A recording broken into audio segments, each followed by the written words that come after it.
Day 28 of the New Testament by Pentecost Reading Challenge. Today we read Luke chapter 7 through 11. As I said yesterday, I'm intrigued by but not entirely sold on this late dating for Luke and Acts. Borg suggests several foundations for a later date.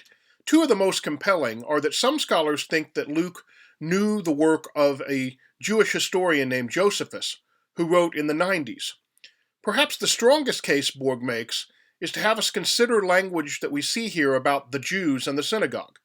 Here in Luke, they're almost generic terms.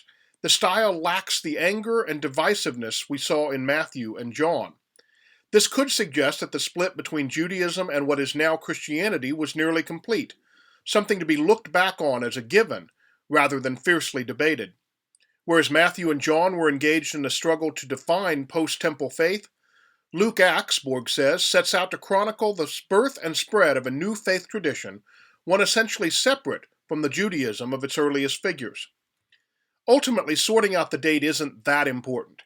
What is important is that we, as Christians, regularly engage these texts and let them speak, or more accurately, let God speak to us through them. Some key insights from the Wesley Study Bible. Their life application topic, faith, says, the church can spend a lot of energy trying to figure out who is in the kingdom and who is out. Interestingly, the boundary lines seem to form around those who believe the same way we do. Jesus offers us some surprises about faith.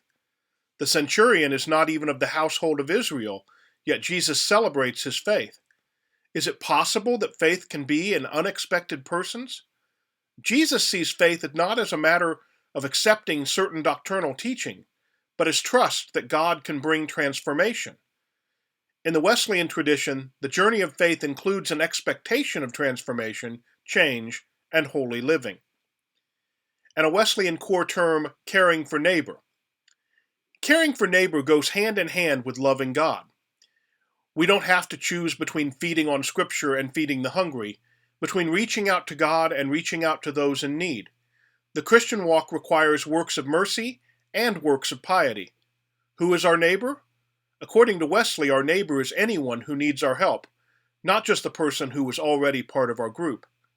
Wesley was especially concerned that we care for those we might not initially think of as neighbors, those beyond our immediate neighborhood, people of different faiths or ethnic backgrounds. Most of all, caring for neighbor means not passing by the most needy and vulnerable, the hungry, injured, or hurting. Wesleyans believe God has bound together all people, no matter how different, by creating each of us in God's image. God has already made us all neighbors, so we can expand our hearts to care for neighbors down the street and around the world. Blessings on your reading.